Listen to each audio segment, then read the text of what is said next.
We have so many stories in our lives, but our stories are not always heard. On the Hear My True Story podcast, we tell our own true stories. Before the white car backed, our head teacher had scattered. Looking at him, I could only see his tie that was flying backwards, waving at us, and he disappeared in thin air. I want to share my life story. I want to share my voice with the people because I know that just a small joke I can tell through this podcast, it will make someone smile. When you ask me what I fear most in life, I would definitely respond to you and say it's fear itself. We are fighting for togetherness. We are fighting for equal rights. We are fighting to end injustice.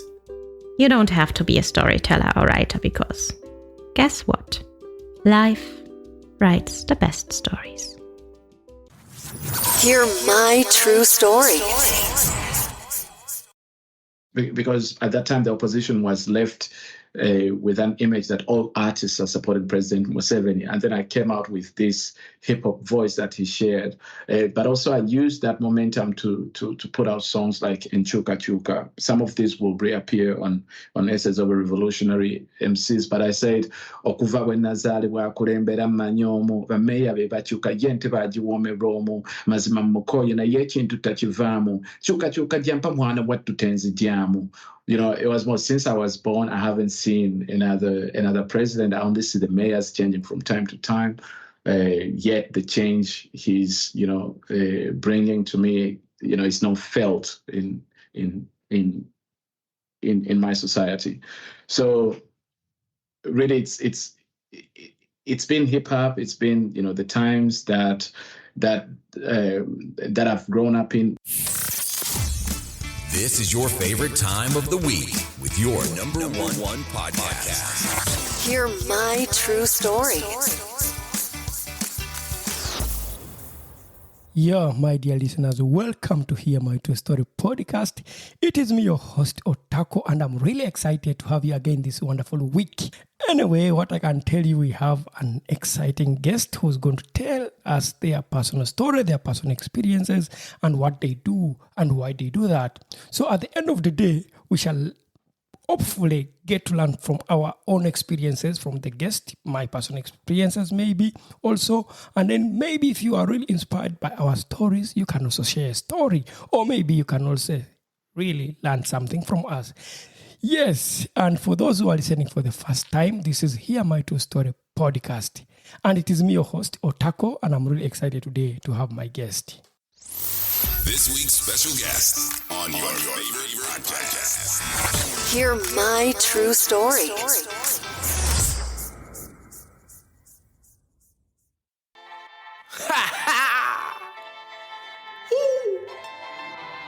It's your boy Bana Mutibwa, the Lugaflow revolutionary, human rights activist.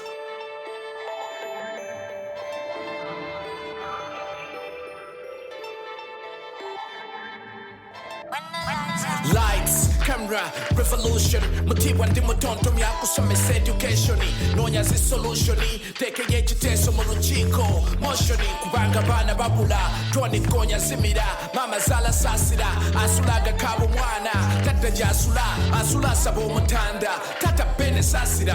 Dini kakodye mubeza. Pasta abejasula. Simu kyekumi bakyokeza ku mwezi gw'ofuna. Sikwefuna ntono bro. Lokoko kavaako. Nini mwasi bavako. Nagambye dini kakodyo. Afuge nga bukoko. Kokoliroko. Kasute mwoka lyeko. Lugaflow manyo. Linzi janze ku Uganda. Ali banzi senyo. Mere kweno revolution injiyeko munyo. Bande babagamba Mutibwa badawo senyo. Na yakati nkumyewo. Nga Obama leader nkumyewo. Bana Mutibwa Obama leader. Mumbaka lulu. Mubachia leader nkumyewo. Bana Mutibwa Obama leader. Mumbaka lulu. muba cheerleader. Yes you can, tebyakukwata komukwata pen. Yes you can, yes you can. N'obusajja bukutya ebigambo suula can. Komyebo the lost lyricist mbatembo zenyo. Bana bakka boogere nkomyebo mu kazannyo. Balinnyisa mbumoli bakubya ntoli chalinga jime disco dancer. Bameze gandali abiri Mike mwenjikwata. Bassa mu kitandali ne bakuba siyansa. Nze ndi Black Panther revolutionary MC anonya answer Wakanda. Talumanyi luno Luganda Mutibwa Bama leader. Yes, a wonderful guest. I'm really happy to have you on this wonderful podcast. I'm so excited and I can't wait for us to continue, for us to start this wonderful conversation. Well, you are welcome and I would like you... The pleasure is mine. The pleasure is mine. Yeah, and I would like you to maybe introduce yourself so that the listeners can understand who is behind this microphone that you're speaking on, or maybe who's behind the phone or the computer. And that would be so nice if the listeners get to know who are they listening to. Wow. Okay. I go by names Bana Mutibwa, the Lugaflow revolutionary human rights activist. When I say Lugaflow, I mean rap in local Uganda languages. I'm also known as Obama leader for Europe, the year 2023. For many years ago, I was also recognized in Uganda as a Young Achievers Award winner under the entertainment. I think back then it was music and entertainment. I don't remember. And I currently work as a program manager at Alliance of Democracies Foundation, where I support tech entrepreneurs with solutions to democracy's problems from places like Ukraine, Georgia, Moldova, and Armenia. So that's briefly me. Wow. I'm really honored to have you as a guest on my podcast. Such a young man with a lot of achievements. Wow. How do you make it? Maybe through our conversation, we shall get to know how he makes it. Anyway, first, I would like us to know mainly your musical journey, what it is like. I mean, you can share with us some insights into your early experiences with music and how it became a form of expressing yourself, how you use music to express yourself. My dear listeners, Bana Mutibwa is a Lugaflow artist. Yeah, based right now in Denmark, if I'm okay to say so. And, exactly. And he does his music using the Luganda language. But before that, maybe you can draw down for the listeners, because I have listeners all over the world. They may not understand Luganda, and maybe where is it from, which part of the world people speak that language. Perhaps you can really also give us a brief background about that and why you chose to maintain your language regardless of where you live right now. Yeah. I mean, Luganda is a language that comes from the central part of Uganda, from a kingdom called Buganda, and the people from the Buganda kingdom are called the Baganda. So the Baganda speak Luganda. But since Uganda as a country was constructed around Buganda kingdom, you know, if you go back to the history of our British colonizers,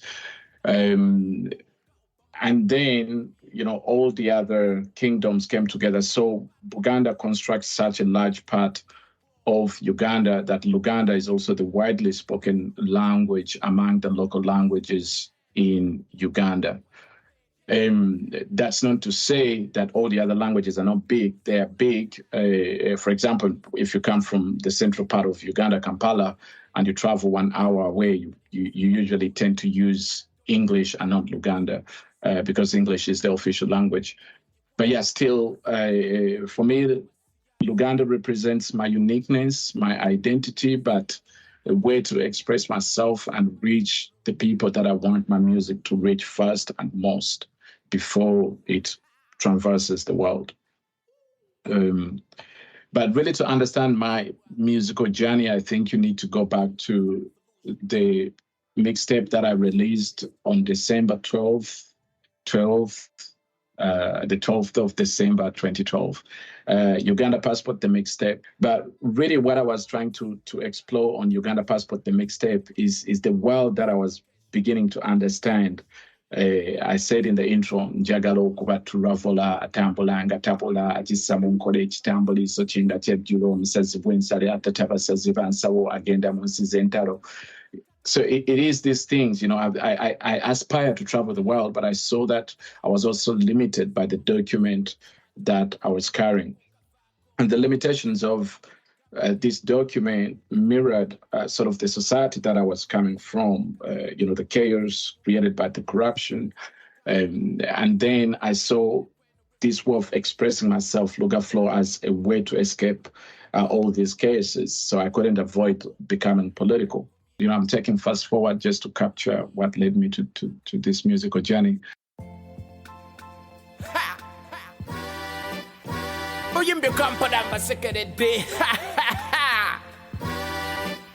Mzee, onansonyo wanze sibonga nawe.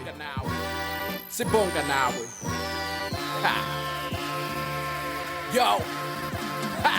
Found refuge with some boys called Abe, where we would go to a community house, and then Abe introduced me to rapping. Then we would do some rapping, but Abe used to rap in English, and I couldn't rap in English, so I only had to opt for Luganda.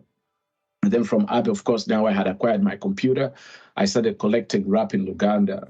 I started collecting Babaluku, Janelle Zamba. That it was around that same time that Soda Jinjale came out, and this sounded like something I had never had. I felt like I could do it, but I couldn't do it. So and Otako, this is around the same time that I met Ugly MC. Who in one way or the other, helped me get this confidence, that we can do this. He had this, for those of you that don't know Ugly MC, he's a grandson of the former president of Uganda, Idi Amin Dada. So Ugly had this, a good way to say aggressive way of being a leader. So he would say, you have to do it, and then we started, I started like rapping in front of the people around Kampala. So I gained this confidence through this. And then at the same time, we started organizing a hip hop night at Sabrina's Pub. So I started exposing myself to hip hop in general, like as an organizer, but also as a rapper, trying to write. I met Babaluku. The Ugandan hip hop circle was so small. So you come into there and you already close to the legends. They could see what I had potential doing. I was good at organizing, and then at the same time, I decided after my senior four, I decided to drop out of school and completely focus on doing this thing called hip hop. I was learning super fast how to rap in Uganda. I met Babaluku, who welcomed me to the Bavubuka All Stars. But the night that really got me to be interested in politics and hip hop, it was one Tuesday in 2008. Babaluku used to organize the Spoken Truth. So this November 4th of 2008, President Obama was winning an election. So I did know a lot about politics at that time. I wasn't following it a lot. I knew one of the reasons, my life wasn't good was because of the politics of my country. But I wasn't so much interested to really read so much about it. But in the perception of us Ugandans, Obama was a Kenyan. There's no way you would have told us that Obama was American. So it was more the way the narrative was going on is this Kenyan is winning and he's going to rule the strongest country in the world. And this, this was also the time where I told myself, like deep down, if this Kenyan, guy can do it, I think, that I have to have hope. So it was a cup of hope for me to get through the many years that went forward as I discovered myself as a hip hop artist and also an organizer. So it was through those spoken truth events, and also, Babaloku welcoming me to Bavuka, that I met an American lady called Amy Hume. She's, she became sort of like a mentor, and later on also Stacey Wydiard. But what Amy Hume, she traveled to Uganda as a photographer.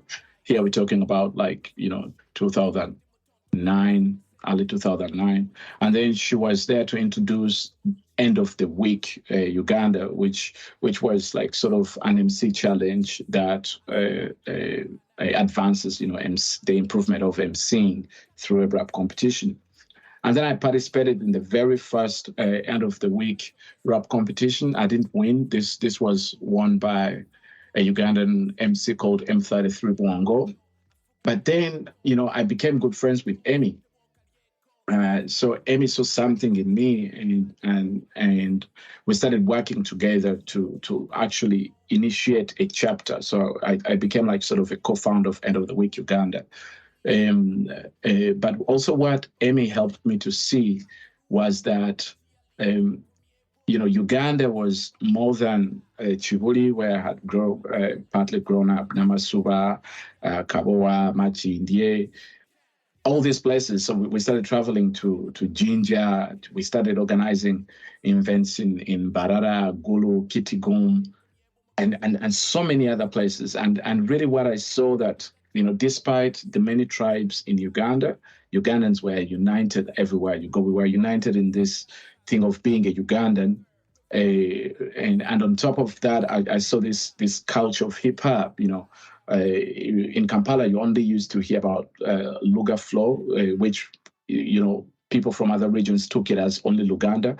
And then you would hear about people doing Chiga Flow, but you would only hear about Tibro, or you hear one MC from Gulu, they talk about Lumix.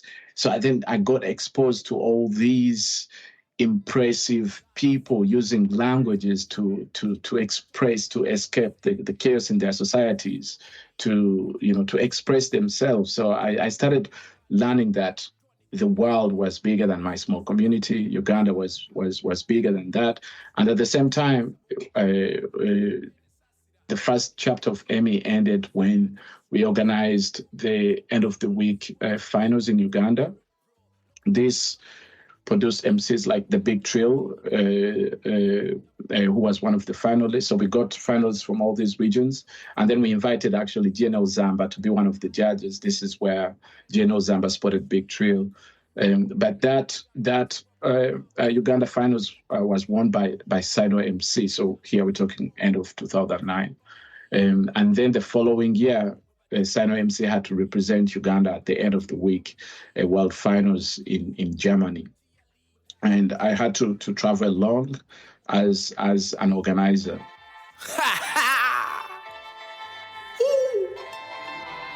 It's your boy Bana Mutibwa, the Lugaflow revolutionary, human rights activist.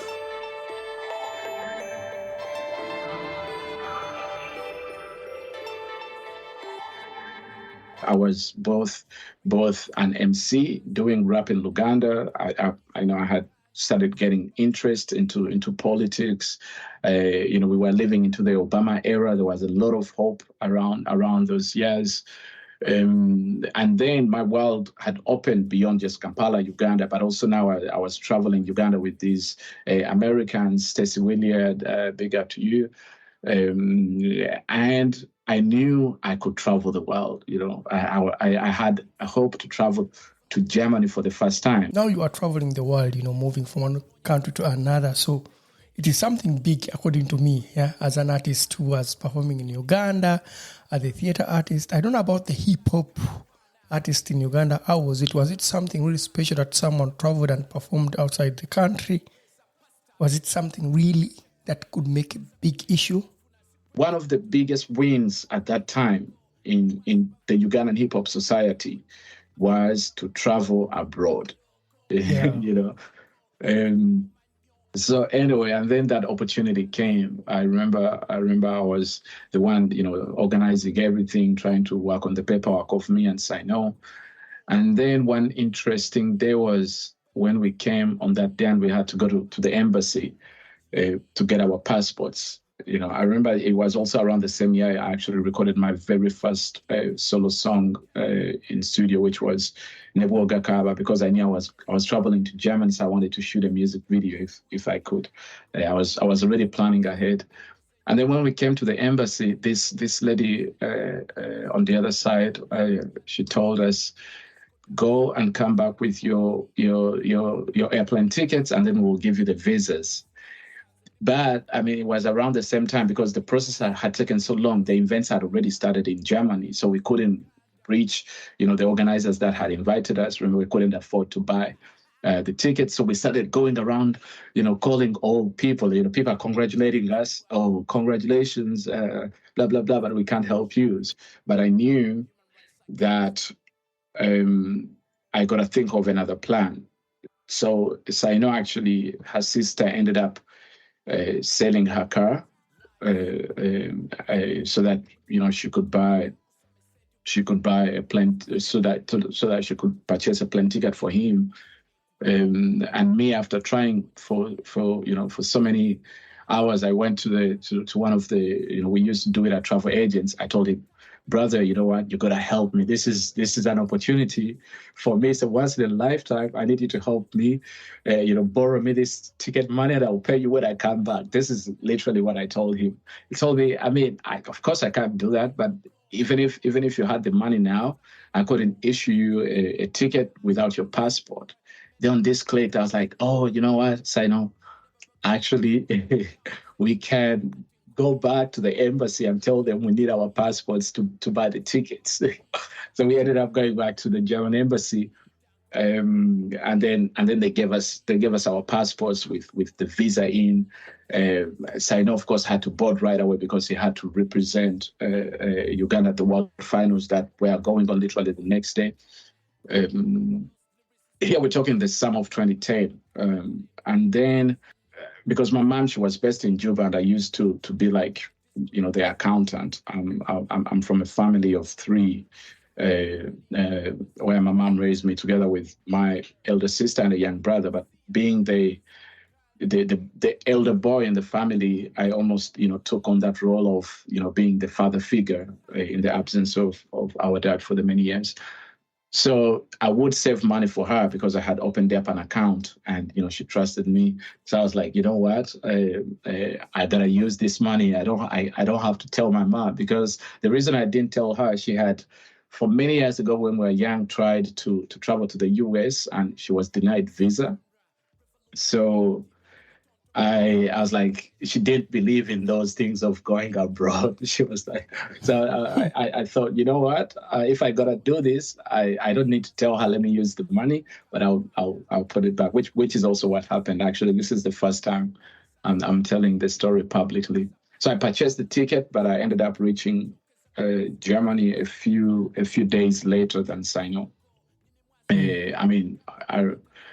I remember traveling, and I got to the German airport because I hadn't got a response from my hosts telling, I wrote them telling, guys, I finally bought a ticket, but picked me at the airport. I didn't get a response from them, so I just boarded and hoped that someone showed up, which Amy and Saino ended up picking me. It felt like a life-saving situation. But this, now I had traveled the world. I had gotten to Berlin and witnessed this culture called hip hop. Otako, I'm gonna have to plug my computer. Yeah. So if we hold it there. Yeah, definitely, no problem. Because I saw that it gave me a warning. Yeah, no problem. No problem. You can hold it, and then you look for where. Yeah. Enjoying this episode? Leave a review now. Hear my true story. Yes, my dear listeners, as you see, you realize that our guest has been sharing a personal story about how it took him to find a ticket as a person, as an artist in Uganda. Maybe if you are listening this for the first time, for most young people living in the global south, it must sometimes can be really hard to find visas or maybe even to find invitations. So most times as artists, one of the achievements in life is being invited somewhere and going to represent your country with your creativity. That is a lifetime opportunity. And for those who know, maybe you are able to travel wherever you are, it's something special for people who come from the global south, where traveling is a luxury. You can't afford it. Not anyone can really travel. But anyway, let me get back to my guest. Yes. Yeah, exactly. Yeah. I mean, you just laid it down. Yeah. So, for us, this was a win. And then at the same time, I saw people that had come from France, people who had traveled from Czech Republic, people who had traveled from the US just to come together and represent in this end of the week World Finals. Hip hop was big. So I want to know. So where is the inspiration coming from? I was inspired by the Lugaflow movement. So I wasn't inspired by hip hop in the US. It's something that I got to follow a little later. But I was inspired by people who did rap in Uganda. And so this journey was really like a mecca for hip hop. A place that you go and then it changes you. But it also it was on this journey, actually, we met like the Wu-Tang Clans, Damian Marley, Nas, because we participated in Splash Festival. And then I saw how if I continue doing this hip hop, I'm actually super close to my biggest idols. We went back to Uganda with renewed energy and spirit to continue organizing this thing called End of the Week MC Challenge. Yeah, just to cut you, from what you have just mentioned, this experience of meeting people that you have been looking at as idols, and then it energizes you, and then you come back to Uganda. Is this one of the moments that really made you to really put everything because you have a lot of social issues that you went through, social stories of challenges that you grew up as a person, that you were using in your music, in your hip-hop, as to tell stories through hip-hop. Did this also combine for your decision to saying, you know what, I need to be a person who does not only make hip-hop for entertainment, but hip-hop for activism? Where do these two link up? I think it comes from partly because when I started doing started learning Lugaflow, the people that welcomed me were the people who had communities. There was a growing mainstream industry. So the GNL Zamba was really selling like hotcake. And then you had like people like Ugly MC, and then you had like Babaluku, and of course for us who are doing Luganda, Babaluku was like our idol. So Babaluku welcomed me to Lugaflow, camp in Machindye, the Bavubuka house. There I ended up also, actually I was like the leader of MCs for many years as part of the few activities. I tried to discover myself, my true voice of doing hip hop. Bana, I want to ask you something. I know you were so active in hip hop communities in Uganda, yeah. But I want to know, maybe our listeners really want to know, what really drove you as a person to be so active in these communities? Can't tell my story without telling stories of like Saino. Saino discovered that he had a heart problem and he had to travel to get a heart surgery. So we started doing collecting money. Most of this came from people that we had met through End of the Week. So I saw that hip hop could literally save lives. So from coming from this community, being conscious about what communities of hip hop can do. And then I started an EODAB house, basically an End of the Week house in Bukoto around 2011. And again, just to not get away from the topic, but there was this thing called Youth and Hip Hop in Uganda that was run by Bayimba. It used to be these communities, and because Otako, as you know, those days of being at National Theatre, those that were always at National Theatre would also easily tap into these culture opportunities that came. Through youth and hip hop, I ended up traveling to Denmark in 2011. Back then, I didn't know that I would end up calling this country my home. And then, so I was starting to get my own opportunities as the end of the week Uganda. But also at the same time, I was organizing end of the week Uganda in Uganda so that we could take the next champion, because I saw that this could change lives. I wanted to fuel it. So the next champion was Bibi Muwamvu, who had to travel to France to represent in end of the week that year. And then we got denied the visas in 2011. And this is when I realized, damn, actually my Uganda passport can't help me. Despite that I have already traveled. I had been to Germany, I had been to Denmark, but still I'm denied a visa. Yeah. Africa is rich and not poor. Africa has immense actual and potential wealth. Gold, diamond, copper, manganese, bauxite, iron ore, uranium, asbestos, chrome, cobalt, and hopes of other minerals. Yeah, sigali Africa de mwanangalia soja Demoferica first, nasinaba mwana you Nasinaba Uganda, kubanga nandabada bakala black Talaba flag, talaba mawanga Bloody diamonds, nabanga bamba lobuwanga Nyambala tifirika, yinirenga mwanga Bere biru modiranga, matiwa jemva Kananga, sunakaluga Revolution kujusa system ozimfuga Nediramba gonga, sanongu kabanda Magero kids kamwe, wanaba yechi banda Magoloke reality, jumi yaba sanyu semu kumekechi banga Hayitawa mulongoti akoye byamawanga Nagera amanyijava Koye byosabe misane sala yomukaga Kamanyije byava Mutiwa nediramba gonga chaguranyi Buzanzani. Then I knew that there was something wrong with my society, and I became more of a political rapper from then on. Okay, use your personal true experiences, your personal true stories, and that really is the point why when I listen to your music, it is a lot of storytelling. Of course, for people who are listening and they don't understand the Luganda language, they will dance to the beat.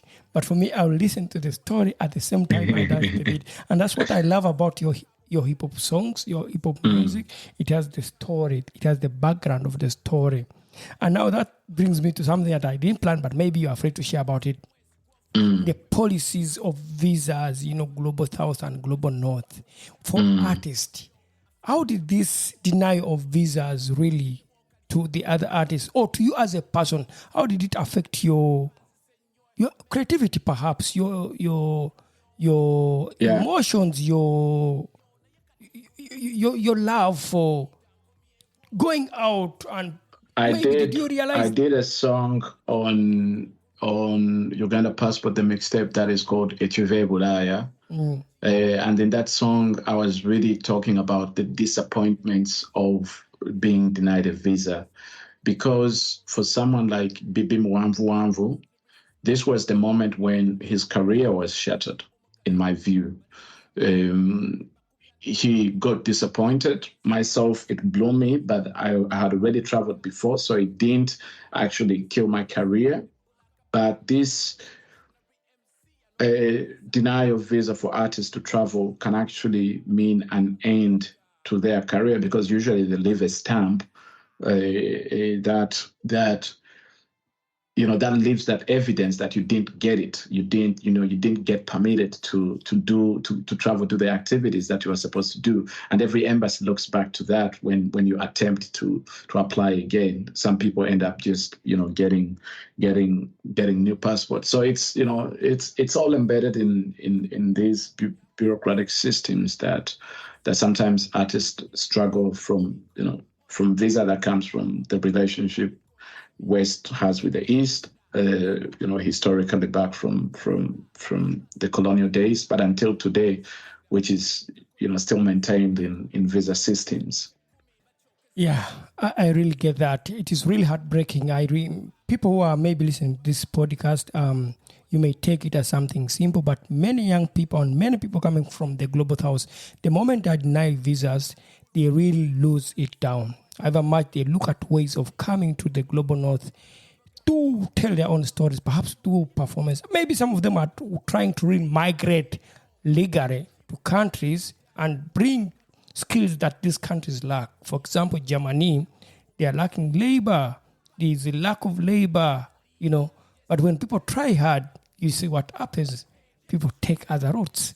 And at the end of the day, they are going to being trafficked, others being enslaved in countries like Libya, maybe in other countries where people take advantage of the policies. Going back to our story, I would just like to move direct to your activism and artistic work. Yeah.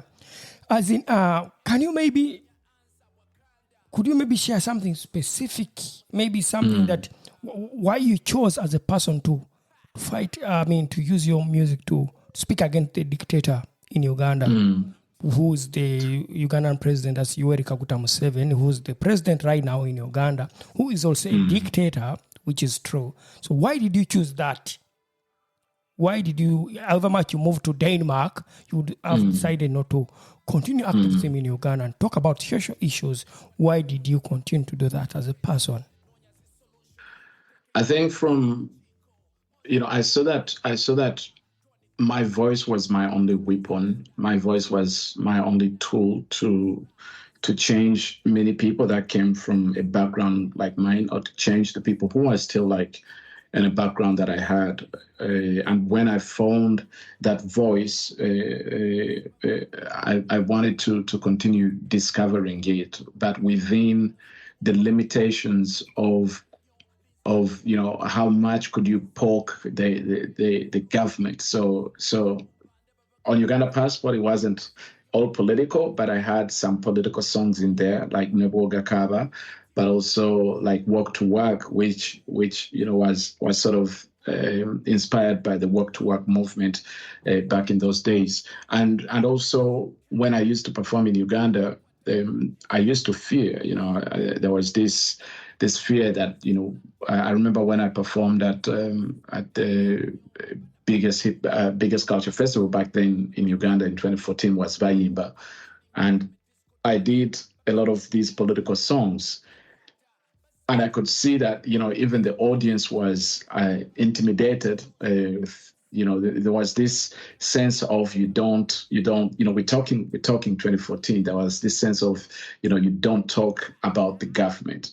There is that power imbalance with authority in Uganda that we grew up exposed to, that, when you go to the police, you almost have to be, you come from a position of being intimidated, being afraid, so that was ensured in our society. So that's how we were raised. But I wanted to challenge these, and I saw that it was only through hip hop I could do this. Of course, then when I moved to Denmark in December of 2014, this was after, back then, after all these years, my biggest dream was to organize the end of the week World Finals in Uganda. So after I moved from Germany, I was like, this thing one day has to come to Uganda. So I did it in the summer of 2014. And then I had met my now Danish ex-wife, who I have a little boy named Louis with. And then I felt like after organizing the end of the week World Finals in Uganda, I was ready to move on. So this is when I moved to Denmark. So when I moved to Denmark, I didn't forget my roots. I had decided before moving to Denmark that I was going to go back to school and study politics. But still, I knew, because, every time I had traveled to Europe, I realized that internet was faster. Everything went super smooth. So I knew that I could still, once in a while produce music and still put it on internet. And actually that turned out to be true. So that's what I've done in the many years. Of course, fast forward when I moved to Denmark, I had to go because I had dropped out of senior 4, so I had to go back to high school here. And then I did 2 years of high school, and then I got admitted into university to study international business and politics. So basically, my early days shaped the journey that I took, and then that understanding of hip hop and politics helped me to find a voice for myself and the journey that I wanted to take very early on. Okay, wow. It's really time investing and being so much patient. Moving to a new country, deciding now I need to not to drop my hip hop culture music, but also not to forget my roots. And then not just forgetting the roots, but also not forget that I have a dictator back home that I need to fight. Then I get into school studying politics and business. Exactly. Yeah, it's quite a wonderful story. Thank you so much. Yeah. I mean, I want to, I don't know, but maybe you talked about how committed are you to fight the dictatorship in Uganda? Are you not worried about the people that you left, that your family members that are there, and you continue using this music? Because, the government of Uganda right now, they know that artists are not just artists. They are using their music to really speak against our policies, our dictatorship. Yeah. Are you not worried as a person? I'll tell you, and this will be, fighting the Ugandan dictatorship will be the entire theme of my upcoming album, Essence of a Revolutionary MC. But from understanding how dictators and autocracies work, they thrive on intimidation. If they manage to intimidate you with the hard power, then they succeed. If you saw the recently completed Ugandan elections in 2011, or at least the stories that I had when I was back home last December, was that there were these big military vehicles, close to election days, that would just surveil through the city to just as a showcase of power. And intimidate those that are going to vote to vote otherwise. So for me, I see my hip hop as a way to empower the next generation of Ugandans to stand up for their rights, using the channel, the medium that is most understood by the youth, the young people, that is music and hip hop specifically. And now I have educated so much about the history of Uganda. I know that it goes beyond just the ruling government, but the history of the country. Where do we come from as a country, and what has led us to where we are today, and why have we as a country since existence haven't had a peaceful transition of power? All these puzzles, sometimes we live in a world where we think, things are just happening, but, there are consequences of the history. Today we're speaking English, not because we want, but that's the way we were born and triggered to do so. It wasn't a choice. And so many other things. So these are some of the things I'm trying to bring on Essence of a Revolutionary MC, where I want to awaken the Ugandan young people to fight for themselves, not me. So I feel like that's the role I'm doing in fighting the Ugandan dictatorship. I've been privileged to be in a position where I can contribute at a larger scale. The organization that I work for, Alliance of Democracies Foundation, we organize the Copenhagen Democracy Summit. And for me, the job that I see myself doing is to be an ambassador of the change movement in Uganda, but also in Africa, in the space where I work from, by bringing the people that are actually on the front lines to come raise the Ugandan story. So that's what I'm doing in Denmark. And then with Uganda, I focus on using my music, to channel the knowledge that I gather in the spaces where I am and teach them about my view of the world. And of course, you can't avoid being biased, but I've lived throughout only one presidency since I was born. So that's... Yeah, for the listeners who don't know, the president of Uganda has ruled Uganda over 35 years, since 1986. You can imagine, since 1986, both of us who are speaking right now were not yet born, perhaps. Personally, I was not born.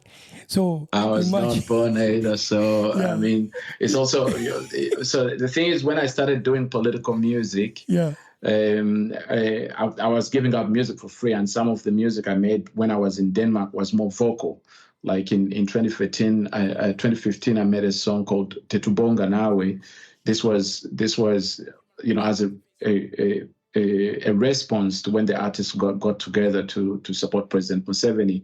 And then when I released it, I released it one afternoon, put it on SoundCloud.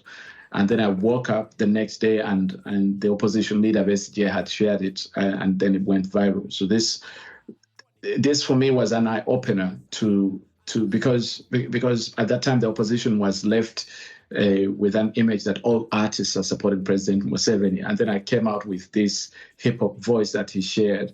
But also I used that momentum to put out songs like Nchuka Chuka. Some of these will reappear on essays of revolutionary MCs. But I said, Okuva we nazalibwa kulembera manyomo, bameya be bachuka jente bajiwome romo, mazima mukoye na yechintu tachivamu, chuka chuka jampa mwana watu tenzi jamu. You know, it was more since I was born, I haven't seen another president. I only see the mayors changing from time to time. Yet the change he's, bringing to me, is not felt in my society.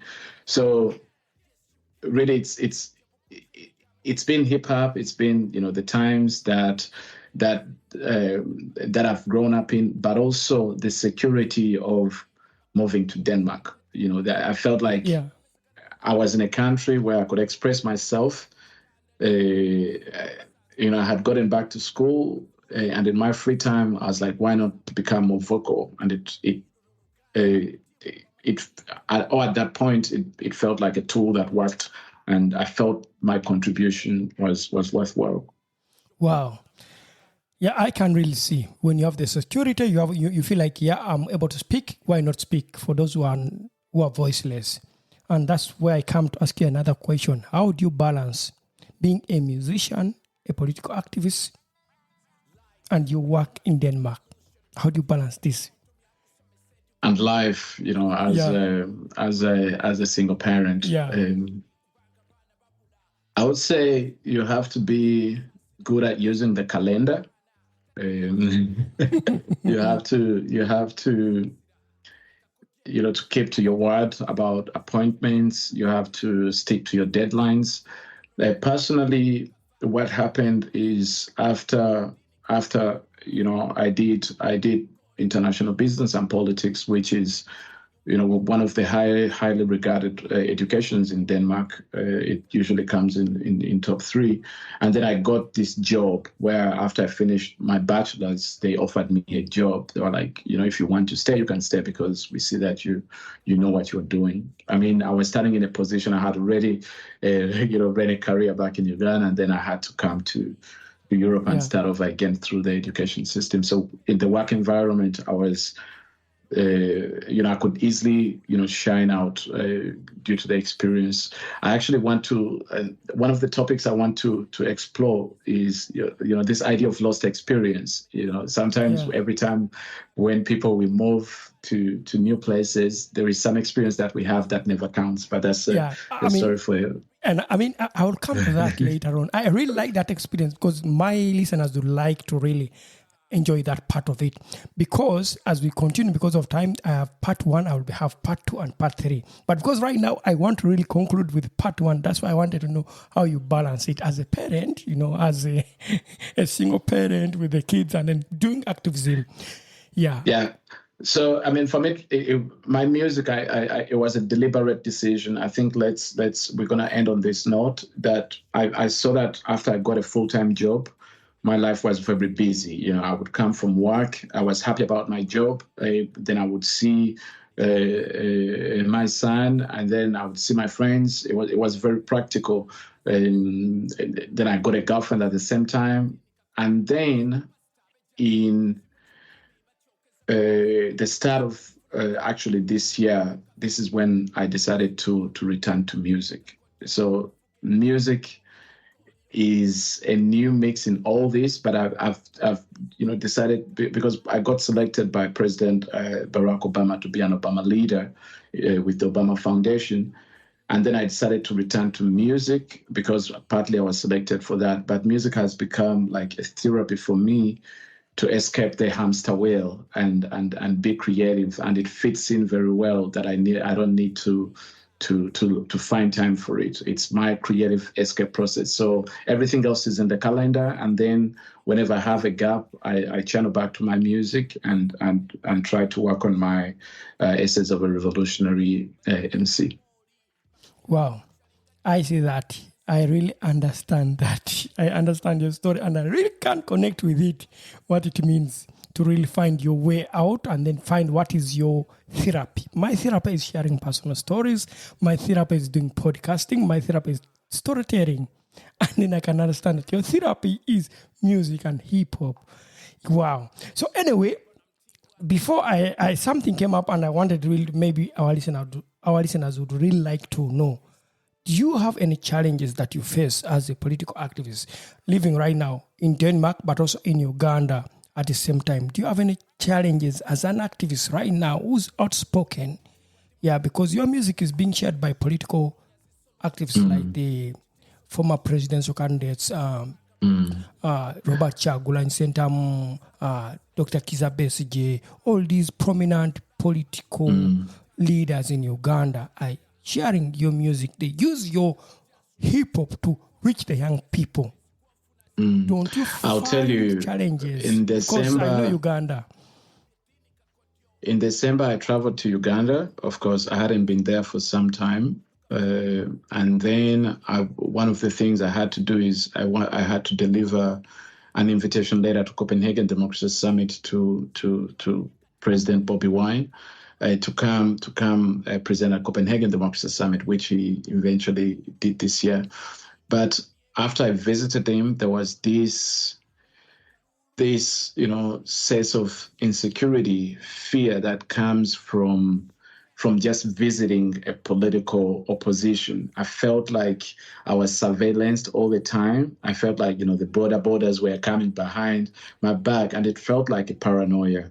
It's something that nobody wants to experience just for just delivering a letter that even when I was coming to the airport, I was in fear. Is this going to be the time that, maybe they capture me and then ask me, why are you traveling with this letter saying Copenhagen Democracy Summit? And then that letter is going to be delivered to President Robert Kyagulanyi.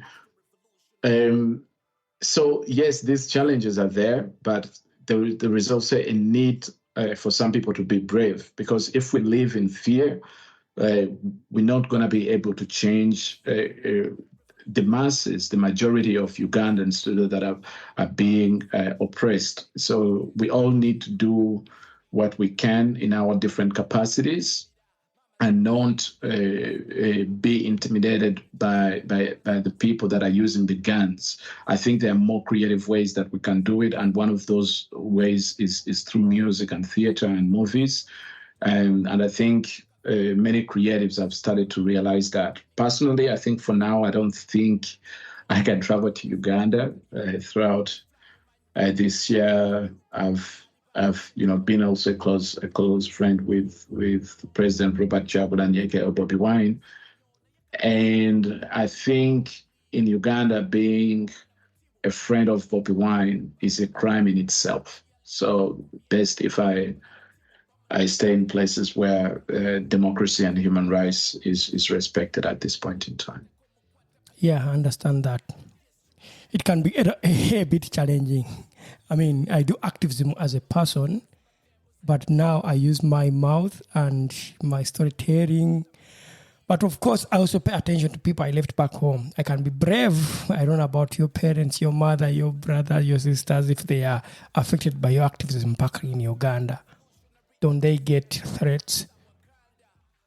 I mean, I don't usually expose my family a lot, so I try to keep a big distance from my activism work, my political work, but also my personal life. This is something that I learned with time. That of course, as an artist, people want to follow the work that you're doing.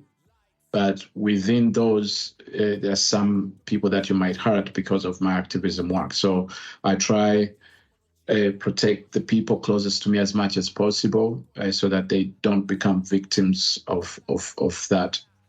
Okay. I do understand that. So anyway, my dear listeners, because of time, I would like us to stop from part 1 right now.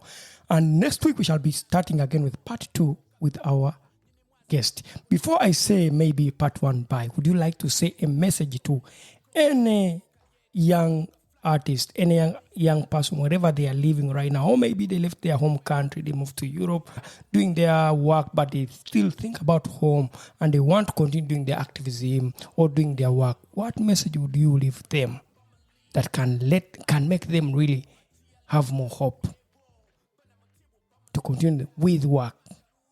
Yeah, I think I would say let them reflect on how far they've come and pat themselves on the shoulder and say they have already achieved a lot, so they can get through whatever obstacle they're facing next in their lives. Yeah, thank you. There is hope. Thank you. Yeah, our dear listeners, thank you for listening to Hear My True Story this week. It has been me, Otako, your host, and I hope that you enjoyed this conversation with Bana Mutibwa, our guest. Next week, we have again part 2 of the same conversation. I hope to have you again next week. Thank you for listening, and thank you for always supporting Hear My True Story podcast. And for that reason, I would like to say bye for now. We not only have voices for a podcast, but also faces for YouTube. Don't miss your next episode. Hear My True Story.